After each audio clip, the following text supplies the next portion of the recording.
If you're new here, welcome. My name's Dean. If we haven't met, great to have you here. And today, if you're new to church, you're going to get a little snapshot of what we believe that church is all about.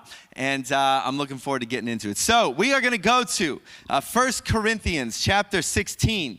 I'm going to take you right to the very end today of this letter. Remember, this is a letter written by a guy named Paul to a group of people, a church in this city, Corinth. And this is the close of the letter. And I love how he starts to wrap this letter up. He has been talking to them. If you've been following along, tell them, hey, you as a people, as the community of the King, you're supposed to be set apart, different in this world. Saints, he calls them. Your lives are supposed to reflect a different way of living, a different way you operate as you live under Jesus as your King. And we've been following through in all those things and the different ways that plays out. And now at the end of the letter is kind of some last kind of encouragement. He's going to send them out. And so let's read it. 1 Corinthians 16. I'm going to read kind of a long little section here. So just kind of get into this letter. You can read along as you like. He says, be on your guard. Stand firm in the faith. Be courageous. Be strong. Do everything in love. This is kind of Paul just like, hey, let me just punch this out for you. Here's the deal. We talked about a lot of stuff in this letter. He's like, I've been tough at times, direct at times. Come on, be strong, everything in love. And then he starts to talk about some people. He says, you know that the household of Stephanus were the first converts in Ikea. And they have devoted themselves, his household, to the service of the Lord's people. He says, I urge you, brothers and sisters, to submit to such people like that, and to everyone who joins in the work and labors at it. I was glad when Stephanus, Fortunatus, and Achaicus, for the rest of the morning we'll call them the three amigos. I was glad when the three amigos arrived, because they have supplied what was lacking from you. Paul had some needs. He needed some things. The Corinthian church couldn't do it. He's not giving a dig at him, but just saying, this is what they did. They ministered to me. They brought me what I needed. They took care of me. And for they refreshed my spirit and yours also. Such men deserve recognition. And he says, the churches in the province of Asia send you greetings. Aquila and Priscilla greet you warmly in the Lord. And so does the church that meets at their house. All the brothers and sisters here send you greetings. Greet one another with a holy elbow bump, because you weren't reading along if you didn't laugh at that. It said, greet one another with a holy kiss, because we ain't worried about nothing. Sit as close as you want to each other. That's what was happening. This is the first century. Different time, hey? Greet one another with a holy kiss. Yep. I, Paul, write this greeting with my own hand. This letter, we're going to come back and unpack this now, a little bit of what he is really trying to get through. And this is Paul's kind of closing message to the church out of this letter. He'll write to him again. But as we bring this series to, its stunning conclusion, I feel like you have to say that. It's not quite there. But there's some things here that are really important for, actually, what does it look like to be the community of the King? Now, if you're new here, you won't know this about our church, but we made a decision years ago that as a church, we would always support one American football team, and that was the Cleveland Browns. And so we just decided that's who we will cheer for them. We will be their supporters and fans. And so welcome to the group if you're new. And so I've been watching. I just wanted to make sure everybody knows an update. We're 6-3 this year, and pretty exciting. I know, I can see the excitement on your faces. And the reason we actually chose them was because the Bible says last will be first. So we felt like, let's bet on the Cleveland Browns, because someday they'll be first, because they are perennially last. But, I like to watch the game often during the week. Don't ever tell me a score. Sometimes I don't get to the game till about 4 or 5 days after, but I'll avoid. I like to watch the game. I watch the game and I cheer for them because I'm a fan. I'm a Cleveland Browns fan, so I get excited. I'm yelling, like great throw Baker once in a while when that happens. I'm yelling like great run Nick Chubb. That happens a lot, But I'm just a fan. When the game's over, I like to turn on some of the sports talk. I like to listen to sports critics, Does anybody enjoy a bit of kind of the sports critics? you've got different ways people relate to a game. And it doesn't matter what the sport or the team is. Then you've got your critics. And so I'll turn on and see, what are people saying about the team? What are the people who, I'm a fan, I've got a vested interest. But critics, they just pick it apart and say, here's what we think is good, here's what we think is bad. They don't really care who wins. They're just there to be a critic.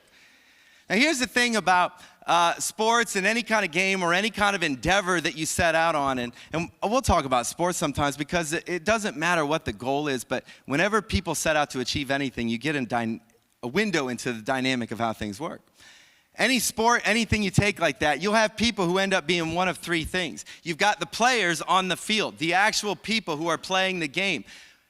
A player is taking responsibility for how the game actually plays out. You've got the fans, those are the people who are cheering them on.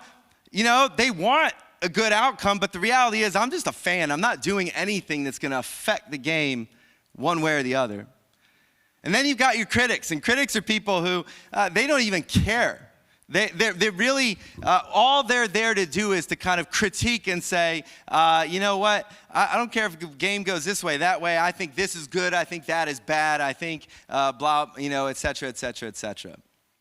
Now what I love about where 1 Corinthians 16 gonna land us is it is this deep reminder that to be a part of the community of the King, it's not to be a critic.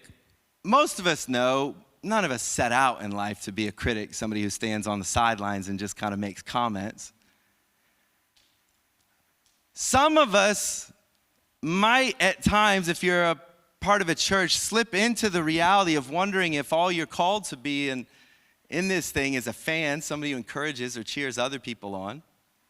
But what you'll see in this is it's a great reminder that the community of the King is not meant to have fans in it or critics in it. It's meant to have people who are engaged in it. People who are players, if you will. Only obviously we're not just playing some game, where as the community of the King, we're following the King's instructions. And what has he told us? He says, here's what you're supposed to be about. Praying and working to see my kingdom come on earth as it is in heaven. Keep working to see everything start to look like it does in heaven, where Jesus is King without hindrance, if you will. We're called to carry out his mission that he left with us. Go, make disciples of all nations. Bring people into the kingdom who live this kingdom way of life. And none of us are meant to be fans or critics in that process, but rather people who are engaged in the work he's given us to do. And you can always tell if you're wondering, well, which am I? Which am I? Ask the person next to you. No, just kidding. Don't do that. Who knows what they'll say. But all you actually have to do is listen to the way you talk. How do you know who a critic is? You know a fan because they're like, hey, they are doing a great job. Look at his throw. Look at how it's going. A fan is going to talk about them and talk about the team and how good they are doing. A critic will probably talk about how bad they are doing. But you know you are on the team and taking responsibility when you say, we, how are we doing? If you find yourself going, hey, look, they're doing carols, then you see yourself as either a critic or a fan. If you said, oh, look, we are doing carols to reach our community, then you know you're on the team. And if you want to make a shift from a critic or to being a fan, or to say, no, I want to be part of this thing. Paul says here, those who join in the work. That's who we look to and say, that's what it looks like. It's about making that shift and going, no, this isn't a they, it's not a them, it's a we thing. You know, listen to how Paul talks here. I love what he says. He starts off in this kind of last section, he says, be on your guard, stand firm, be strong, be courageous. You know, one of the things that I think is great to remember in a year like 2020, it's been kind of odd, and there's different ways that people have interacted, engaged with church. Some of you might be watching this literally in a country where you still can't even gather the way we are today. And one of the temptations of everything that has pulled us back has been the temptation to see what it looks like to be part of a church as being as comfortable as possible. This is not a criticism. I got on a couple of the occasions to watch church from the comfort of my couch. And there is nothing, this is not you're bad if you thought that was a good thing. Not at all. But what we have to always be aware of is there's a great temptation to always make what it means to be part of a church as comfortable as possible. When Paul's picture here is, come on, be on your guard, stand firm, don't get swept up, be courageous, be strong. To be part of the community of the King, it's not always comfortable. It requires, as some of the things we'll see here, being devoted to things, going after things, not just looking at how something can be comfortable for us. He says this, do everything in love. To do everything in love is never comfortable. Love is all about not just, hey, feel good while you do this. Love is about putting someone else's interest above your own and living that out in a real way. And saying, I have my comfort zone and what will make me comfortable, but I'm going to choose to look around me and say, how can I act in ways that are for you and your good rather than my own comfort? That's love. It's not just, hey, I feel really good and warm and fuzzy. It's how do I put someone else's interests above my own? Do everything in love. Won't always be comfortable, but that's what the community of the King is meant to look like.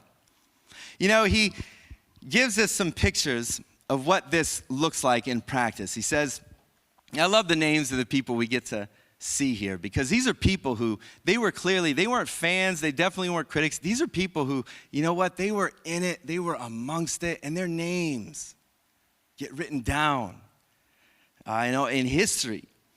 And he says, hey, Stephanus, his household, they were some of the first converts. These guys, it says, devoted themselves to the service of the Lord's people. And Paul's trying to say, look at these guys, look what they did. This is what I want you to emulate. They devoted themselves to the service of the Lord's people. Do you want to be part of the community of the King? Here's what it looks like. It's like Stephanus and his household. You got to devote yourself to the service of God's people. Now, why is that such a big deal? Because the community of the King is supposed to be the place people can go, hey, if Jesus was in charge of the world, what do you think it'd look like?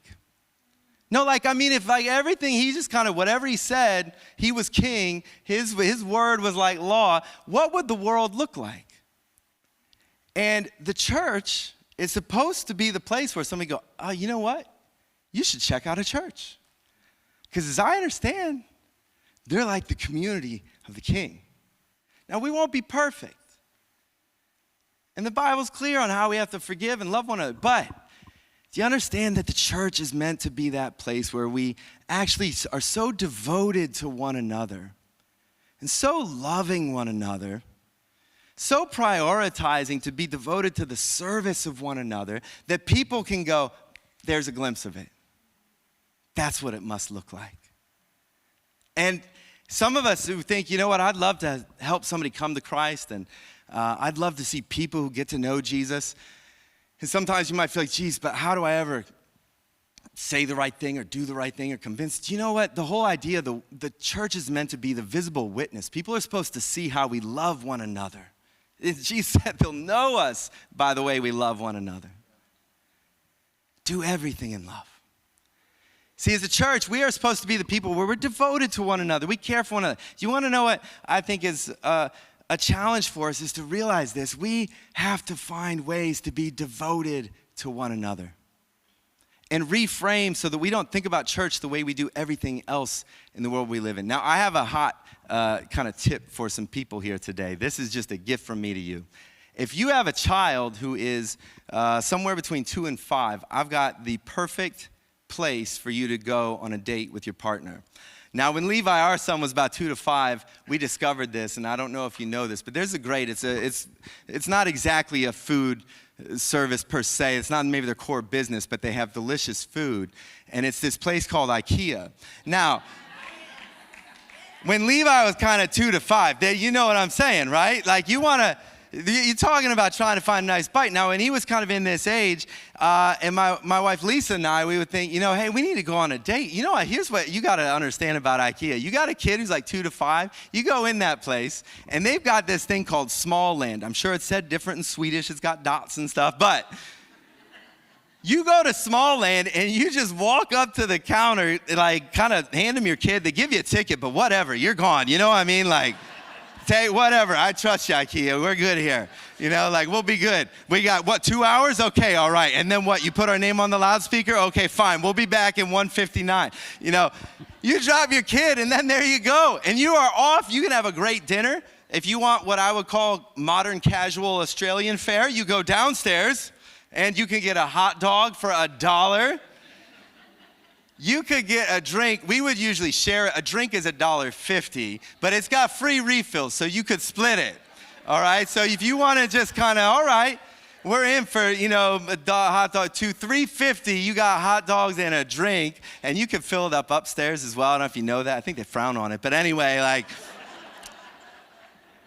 you could get fancy if you want to get fancy. Go upstairs and you could get meatballs, you know? Like, I don't know if you've been up there. But yeah, you could get fancy. This place, and then, you know, you're like, hey, what do you reckon? Dinner and a movie? You pick whatever living room you want. There's movies on repeat. Find a couch you like. Find something that's showing you like. It's probably a cartoon, but whatever, you know? Dinner and a movie, babe. Have a good night, you know? I'm just saying, this is the way to do it. So if you, especially if you don't have family around to babysit, you just sort it for like $5, dinner and a movie, babysitting. It's awesome. They never lost him either. So, you know, it's just a good spot. Now, here's the quick little challenge of, I want to just leave you with one little picture on what it looks like to be devoted to God's people. Here's what I think is one of the greatest challenges for the church in the West in the 21st century. We are so used to living in a world that is consumer and transaction-based that we unknowingly import that thinking to the church. We don't mean to, but this is why Paul would say, be on your guard, stand firm. Wouldn't the worst thing that could happen be, let's just take an example. If we sort of saw True North kids, it's like, I'm so glad I can get like a date with God. A minute. I got my 2-3-year-old. I drop them off. Who's at the door? I don't care. I am out of here, and I'm going to get an hour and a half of peace and quiet. Wouldn't the sad thing be, do you know when all those times I was Ikea, you know what I never did? I never went, hey, could I see some the people back. Can I talk to some of the staff? I'd just like to tell them, thank you for investing in my son, you know? Thank you for you know why? Because that's not what they're doing. They're just back there looking after him so that I'll hopefully spend, you know, money. But they didn't know I was going to split a $1.50 drink. You know, they didn't know. Here's what I just say. You know, as a church, here's the danger. We end up thinking like, oh, it's so good. We got a kids program. I drop my kids. Somebody looks after them. It's great. I get to go to church. I get to sing. I have a good time. I go back. Who have my kids? I don't care. I just grab them. Let's go. We are meant to be a community of people devoted to one another. So this is why I use this example. Here's the difference, what it looks like to be devoted to one another. That actually when someone is serving me, I look for how I can serve them. That in something like maybe you drop your kids at a youth ministry on teenagers on a Friday night, you're not thinking, I'm so glad finally date night's on a Friday night. Now we can go to Ikea and not even use small, hopefully you don't do that, but the temptation is just to feel like, well, it's great. I'm glad there's some people doing that.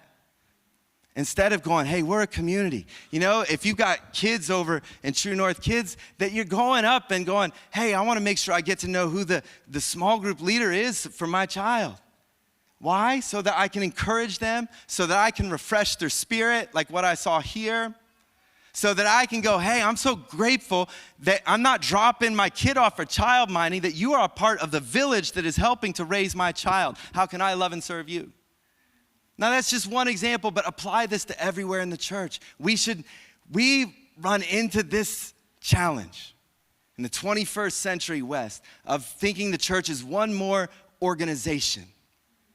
One more place where we get only it's good stuff. I'm getting my religious goods and services. It's not flat packed. It doesn't make me as angry most of the time.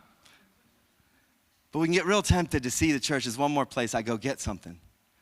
Instead of it's a community where I'm devoted to the service of God's people. And Paul is going to continue to kind of help us see this in action Because he says, I urge you, brothers and sisters, submit to such people and to everyone who joins in the work of the Lord and labors at it. He's like, here's what it should look like in the community.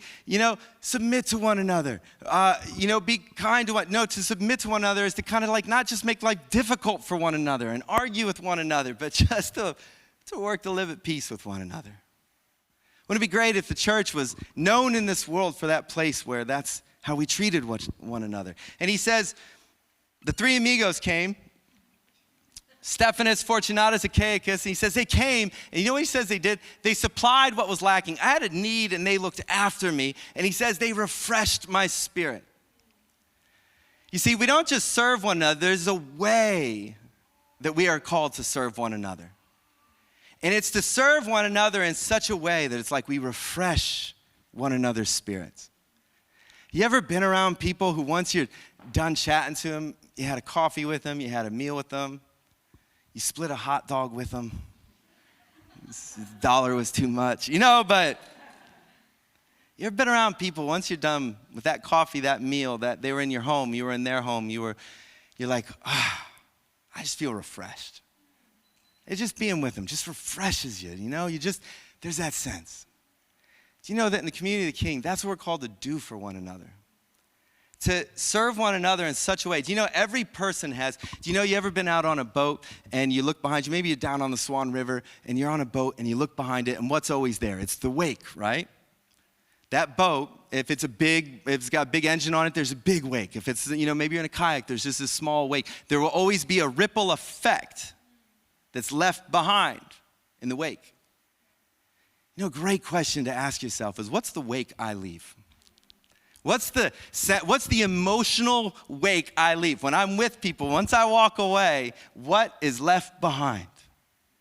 So for the three amigos, Paul's like, man, they refreshed my spirit. I bet the three amigos were people all of us would have loved to sit and hang out with. They were probably kind and warm. In fact, that's the last thing I want you to kind of see about this is, do you know what? The way that we should be devoted to one another, the way we should speak with one another, the way we should be around one another, the wake we should leave should be this sense of refreshment and warmth. Look at what Paul says. He's like, notice how he fits it. He's like Aquila and Priscilla, they greet you warmly. Let me hear you say warmly. Warmly. Yeah, they Priscilla and Aquila, they didn't just say what's up. They greeted them warmly. What's up can be warm. I'm not saying it's not. But I want you to think about this word warmly for a moment. Warmly, you hear it and you're like, when you're around people that are warm, there's something just nice about it. Very different than, what do we say? What's the opposite of when someone's warm? They're like kind of cold towards you, We all know what it's like when somebody's a little bit like not with it. Well, that was a little frigid, like that was kind of, that. I don't think there's meant to be a place for frigid in the community of the King. Not from what I see in the scriptures. He says they greet you warmly. And then look at all the work Paul goes to. I all send you greetings. Greet one another with a holy kiss. Come on. Like, how great's that? It was their culture. It was their time. We all, lots of cultures kind of kiss on the cheek. But the whole point of that is, you know what? That idea, you get this picture of like, that's warm. You can have a holy kiss or you can have a cold shoulder. We know the differences between those. And we're not going to institute a holy kiss. Some of you watching at home are like, I'm never coming back to church, but it's not the point.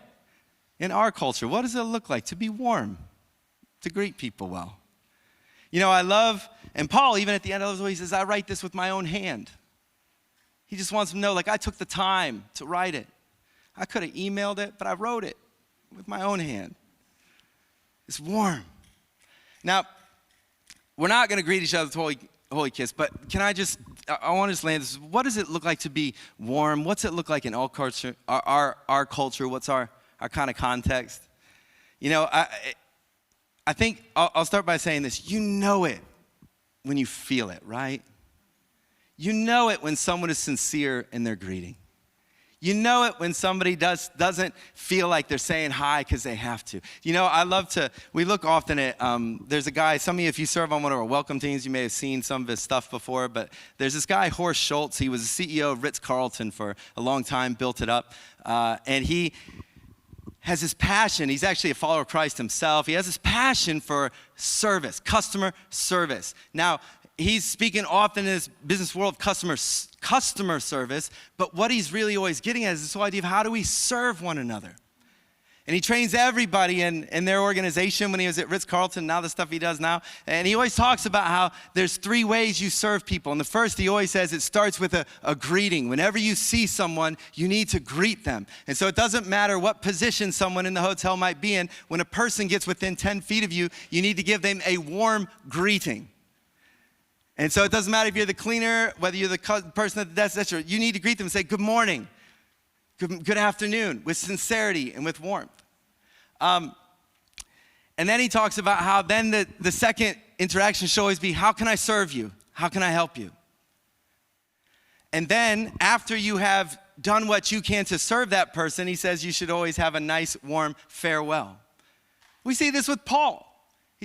He's opened it up, telling them how great he thinks they are. He's talked to them about the things that God's laid on his heart. He finishes with, and we all greet you warmly. I write it with my own hand. Here's what I just would love for you to think about if you're part of the community of the King here at True North. The thing that always drives me crazy whenever I read his stuff, I love this guy's writings and speaking, Schultz, but what always drives me crazy is that sometimes I feel like he's painting, the Ritz Carlton seems to be having a better picture at times of what serving one another looks like than we get in the church sometimes. And that breaks my heart. Because I talk to people all the time who go to the Ritz Carlton. You know, there's one in Perth now, and you know, if you want to refresh my spirit, I'm fine for a free night there. Anyway, just kidding. Just kidding. That's terrible. And literally, if you now give that to me, I'll give it to someone else. I promise. I'm not. But every time I talk to somebody, goes like, man, it was amazing. They love it. This is probably lots of people you know, like, oh, I'd love to go stay there. Now, and the thing they built it on it's not just, it's the whole experience. Wouldn't it be great if people were more like, man, you just got to go to a church because the way people treat you and treat one another.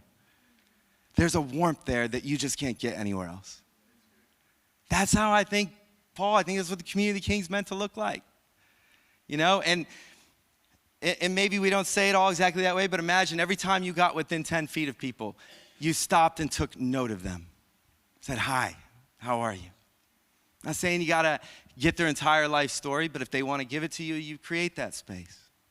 You know, Schultz's model for this, and this is, I think, a little key to it, and I want to wrap up with something real practical for you, but Schultz talks about how Benedict, who was ran a monastery in the Middle Ages around the year 500, he had written these instructions for how to take care of travelers who might be passing through.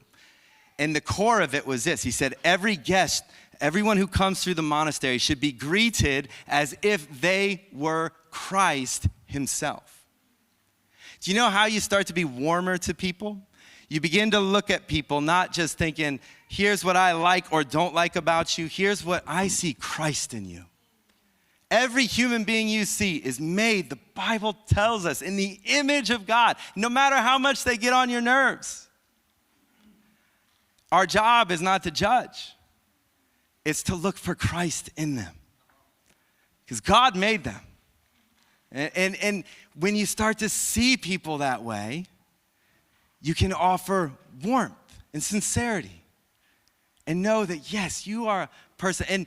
And wouldn't it be great if that's just the way we rolled, you know, whenever people were within 10, we were able to look and see, like, you know, whatever, you know, kind of stage of life they are, et cetera, whether they're our age or younger or older, but like, good morning, good afternoon. And that's just how we were. And we had the mindset, maybe we don't always say, how can I help you today? Because maybe it doesn't feel right, but actually, we approach our relationships not with a what do I get from you, but from what can I give to you. If we actually thought, hey, how could I help this person? You don't have to say it out loud, but I wonder what they need.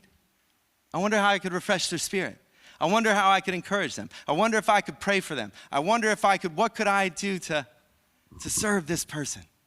That's what transforms the way we relate to one another. That's what allows us to be people who are devoted to the service of God's people. And when a whole community of the King begins to live like that and treat one another like that, the world can have a taste of what life is meant to be like when Jesus is king. You know, one little helpful thing about this as well is to realize this. I'm not pretending, and none of us should think we're going to get this perfectly or start to believe that that church could be, the community of the King will be the one perfect place in our whole life. We will get it wrong. We will accidentally be frigid to someone. We will step on one another's feet. We will bump our shopping trolleys into one another. But we can always ask for and offer forgiveness. And the faster we become at asking for and offering forgiveness, the more the warmth extends. Because it's not when a place is perfect that it's like, oh, that's when it all works. It's when a place, you know, when things go wrong, people will make it right. That's how we want our families to work. None of us get it all right, but we ask for forgiveness when we need to. It's how we want our relationships to work. It's how God's church, the community of the King, is meant to work. We won't always get it right, but we ask for forgiveness as soon as we realize what we've done, and we offer forgiveness when we need to offer that. And that's what creates this community of the King, where we refresh one another's spirits, where we go from being, where none of us get to live as a fan, where we're not called to be a critic, but we're all engaged in being devoted to one another, serving one another, living out what it means to be the community of the King. You know, the team's going to come out and we're going to sing together one more time. I love that song, Break Every Chain. There's this army that God is building. And we often talk here at True North about how God calls us to be an army of love in this world. That's what we're meant to do. Love one another. Serve one another. Be devoted to one another. You know, if you're like, hey, what's one way I can really grab hold of this, take it and put it into practice? You know, one of the things you can do, if you've never done it before, I encourage you to join a team at True North, to serve somewhere. I love how it talks about in there, he says, you know, all those who have joined in the work and labor at it. You know, one of the guys I like to quote often, Dietrich Bonhoeffer, we talked a little bit about his book Life Together a couple weeks ago. But he has this picture, he says that the strength of a local church depends on how, it's like, he describes it like a chain, and interlocking, and there's all these interlocking links. And he says the strength is how tightly each chain link is locked to one another. And he says so, and he's writing this like the 1930s, but he talks about this. He says, so everyone, Benedict actually in the 500s talked about the exact same thing as well. He says everyone should have some kind of job, no matter how small, so that you're locked into the chain. And he says if you've got people who are not locked into that chain, that is what weakens the community of the King. And he says it doesn't even matter how small that job is. And Bonhoeffer says it will help that brother or sister to know someday when they wonder, do I even matter here? That yes, I too am a part of this. And I've joined in the work. And I'm not just a fan and I'm not just on the outside, but I am a part of the community of the King. I just want to encourage you. It's an invitation. And it is not a, hey, you better do this, but it is just to tell you one of the greatest things you can do is to find somewhere to devote yourself to the service of God's people. And to do it with warmth and love, joy in your heart. And together, that's what the community of the King looks like. I'm going to invite you to stand, and I just want to say, one of the beautiful things, if you're new around here, our church as well, and I would not be able to finish this message without saying it, that I am so grateful. Just like Paul talks about the three amigos there, Stephanus and Fortunatus and the other guy, Ikea, something like that. The beautiful thing about True North is all the faces and names that I look out every week and think of how we are bonded together in Christ, serving Him. There are people here who love and serve in ways that are just extraordinary. And so when I say I invite you to serve, I tell you, it is one of the greatest things to be linked up with the community of the King here at True North.